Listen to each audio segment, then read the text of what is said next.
ناظرین کرام، بہلول تاریخ کا ایک ایسا یگانہ روزگار کردار ہے جسے آل محمد صلی اللہ علیہ وآلہ وسلم کے معجزے سے اگر تعبیر کیا جائے تو غلط نہیں ہوگا۔ اس نام کے کئی اور لوگ بھی گزرے ہیں، لیکن بہلول سے مراد عموماً وہی شخص لیا جاتا ہے جس نے دیوانگی کا مفہوم بدل دیا اور دانش برہانی کے معنی سمجھائے۔ تاریخ کے صفحات میں وہ واحد دیوانہ ہے جو دانائے راز ہے، وہ تنہا پاگل کہلوانے والا ہے جو دانش مندوں کو بھی حکمت اور دانش سکھاتا ہے۔ اس نے ایک ایسی انوکھی راہ چنی تھی جو آج تک کسی کے قدموں سے پامال نہیں ہوئی۔ ناظرین، بہلول کی بے پر پیش ہے اور ہے پر جزم ہے، لام پر پیش ہے، اس لیے میرے مطابق اس کا صحیح تلفظ بہلول ہوگا، نہ کہ بہلول۔ لیکن ہمارے ہاں بہلول نام بھی کافی زیادہ استعمال کیا جاتا ہے۔ ناظرین، یہ نام ہسمکھ، سچے اور حاضر جواب لوگوں کے لیے استعمال ہوتا ہے۔ بہلول کی انہی خوبیوں نے اس کا اصل نام فراموش کر دیا۔ وہ ہر جگہ بہلول یا بہلول ہی کہلاتا تھا۔ جس طرح وہ اپنے دور میں ایک مقبول شخصیت تھا، اسی طرح ہر دور میں وہ ایک پسندیدہ کردار بھی رہا ہے۔ اس کی حکایات دلچسپی اور شوق سے کہی اور سنی جاتی ہیں۔ ناظرین، اس کا اصل نام وہب بن عمرو ہے۔ جائے ولادت کوفہ بیان کی گئی ہے۔ وہ بغداد کے انتہائی ثروت مندوں میں سے تھا، یعنی بہت امیر تھا۔ بعض روایات میں اسے خلیفہ ہارون رشید کا قریبی رشتہ دار اور برادر مادری بھی لکھا گیا ہے۔ وہ امام جعفر صادق علیہ السلام کے شاگردوں میں سے تھا۔ اس نے ان کے فرزند جناب امام موسیٰ کاظم علیہ السلام کا زمانہ بھی دیکھا تھا۔ قاضی نور اللہ شوستری رحمۃ اللہ کے بقول وہ ہارون رشید کے عہد کے دانش مندوں میں سے گزرا ہے جو کسی مصلحت کے تحت دیوانہ بن گیا تھا۔ یہ بیان انہوں نے اپنی کتاب مجالس المومنین میں بیان کیا ہے۔ ناظرین کرام، بہلول کی دیوانگی کے بارے میں دو روایات مشہور ہیں۔ یہ بھی مشہور ہے کہ اس نے امام موسیٰ کاظم علیہ السلام کی ہدایات پر دیوانگی کا لبادہ اوڑھ لیا تھا۔ اس طرح اس نے اپنی جان بھی بچا لی اور اس دور کے شاہی دربار کے لیے ایک ایسا نقاد بن گیا جو ہنسی ہی ہنسی میں انہیں آئینہ دکھاتا رہتا تھا۔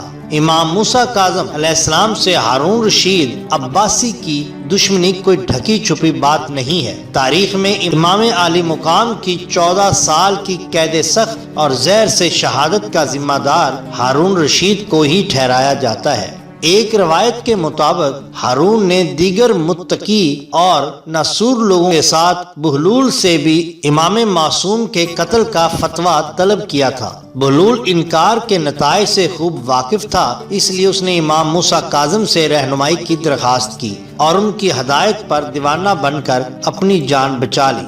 ناظرین، اس کے بارے میں ایک دوسری روایت بھی مشہور ہے۔ وہ یہ ہے کہ بہلول کا جرم آل محمد سے عقیدت اور ارادت مندی تھا، جو ہارون کے دور میں قابل گردن زدنی جرم قرار پایا تھا۔ بہلول کو پتہ چلا کہ اسے عنقریب گرفتار کر کے قتل کر دیا جائے گا، تو اس نے اپنے دو ساتھیوں کے ہمراہ امام معصوم سے قید خانے میں رابطہ قائم کیا۔ حالات زمانہ کے پیش نظر امام موسیٰ کاظم علیہ السلام نے اس کے سوال کا جواب صرف ایک حرف جیم کی صورت میں دیا، جس سے بہلول پر جنون کے معنی منکشف ہو گئے۔ وقت اور حالات کے تقاضوں کو سمجھتے ہوئے اس نے ایک ایسی پر از حکمت دیوانگی اختیار کر لی جسے اس دور کی چلتی پھرتی اپوزیشن کہا جائے تو یہ غلط نہیں ہوگا۔ بہلول جرت اور بے باکی، حق گوئی، مظلوموں کی حمایت کا علم بردار تھا۔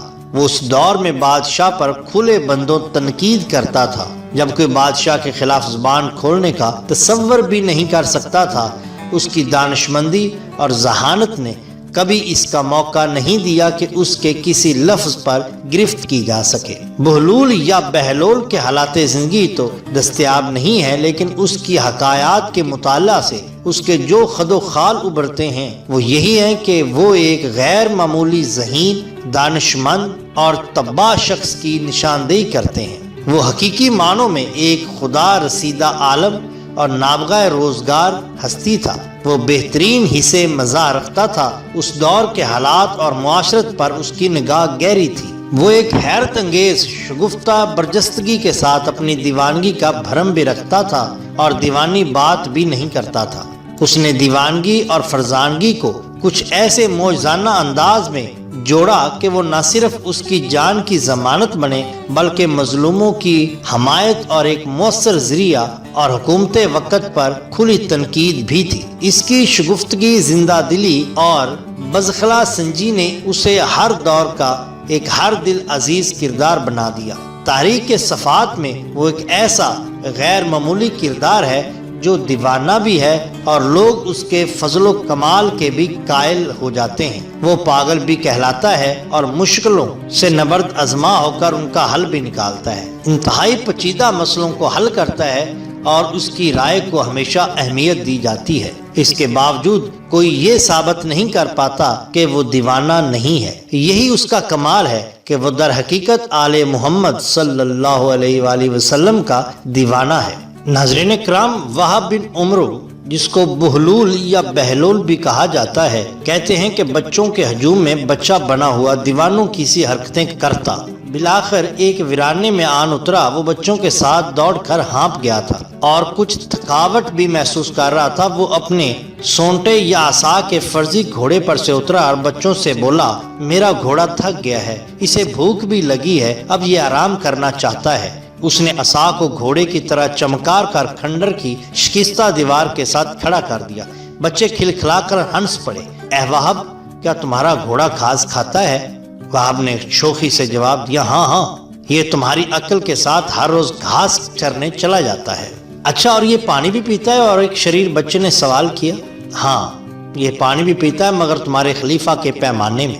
بچے بھی ہنسی میں شریک ہو گئے اور مچل مچل کر بولے، اے وہب، ہمیں اپنے گھوڑے کی سواری کراؤ۔ وہب نے انہیں پرے دھکیلا اور کہنے لگا، خبردار کوئی نہ آئے، میرے گھوڑے کا مزاج شاہانہ ہے، اگر کسی کو اس نے لات مار دی تو مجھے نہ کہنا۔ بچے ہنسنے لگے اور تالیاں بجانے لگے۔ کچھ دیر بچے ان کے ساتھ چھیڑخانی کرتے رہے۔ جب وہب نے ان کی طرف کوئی توجہ نہ دی تو ایک ایک کر کے اپنے گھروں کو لوٹ گئے۔ وہب نے اسی کھنڈر میں ڈیرا جما لیا۔ اس کے گھر والے پریشان ہوئے، عزیز رشتہ دار اکٹھے ہوئے اور لوگوں سے پوچھتے معلوم کرتے اس کھنڈر تک آ پہنچے۔ جب وہاں انہوں نے وہب کو دیکھا کہ وہ ننگی زمین پر اپنے بازو کا تکیہ بنائے چین کی نیند سو رہا ہے، اس کی یہ حالت دیکھ کر اس کے عزیزوں کی آنکھوں میں آنسو آ گئے۔ کچھ اظہار افسوس کرنے لگے۔ ایک نے جھک کر اس کا کندھا ہلایا، وہب وہب اٹھو، جنون کی اس نیند سے جاگو، آنکھیں کھول لو۔ وہب ہوشیار ہوا اور اس نے نیند سے بھری آنکھیں کھول کر اپنے چاروں طرف جمع اپنے جاننے والوں کے چہروں کو دیکھا، جن پر دکھ اور کافی پریشانی کی لکیریں تھیں۔ وہ ہمدردی سے اس کی طرف دیکھ رہے تھے۔ وہب نے اٹھ کر کہا، کیا بات ہے؟ ایک عزیز نے کہا، وہب اٹھو، گھر چلو۔ وہب نے کھنڈر کی ٹوٹی ہوئی دیوار کی طرف اشارہ کرتے ہوئے کہا، یہ بھی تو گھر ہے، بھلا اس میں کیا کمی ہے؟ نہ ہمسائے کا جھگڑا، نہ مال کے مکان کا خوف، نہ دربان کی مصیبت، نہ چور کا ڈر۔ کیسی باتیں کر رہے ہو وہب؟ کسی نے بڑے پیار سے کہا۔ وہب نے جواب دیا، میں تمہاری زبان ہی تو بول رہا ہوں۔ کوئی بولا، تمہاری طبیعت ٹھیک نہیں ہے۔ وہب نے کہا، میری طبیعت بالکل ٹھیک ہے، میں بہت مزے میں ہوں۔ نہیں، تم بیمار ہو، تمہیں علاج کی ضرورت ہے۔ کسی عزیز نے سمجھانے کی کوشش کی۔ وہب بولا، بیمار تو سبھی ہیں، علاج کی کس کو ضرورت نہیں؟ تم خود ہی بتاؤ، کیا خلیفہ، کیا وزیر، کیا کوتوال، کیا دروغہ، ان میں سے کون ہے جسے علاج کی ضرورت نہیں؟ اس کے رشتہ دار پریشان ہو کر کہنے لگے، ہماری بات سمجھنے کی کوشش کرو، یہ جگہ تمہارے شایان شان نہیں۔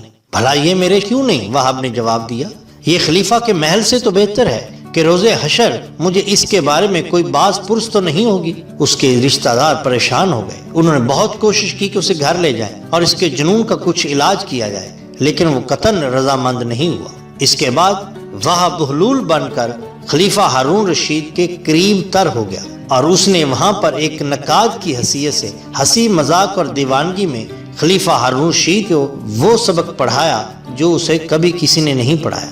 ان کے اسی اسباق کو حکایات کی صورت میں ہم آپ کے سامنے پیش کریں گے۔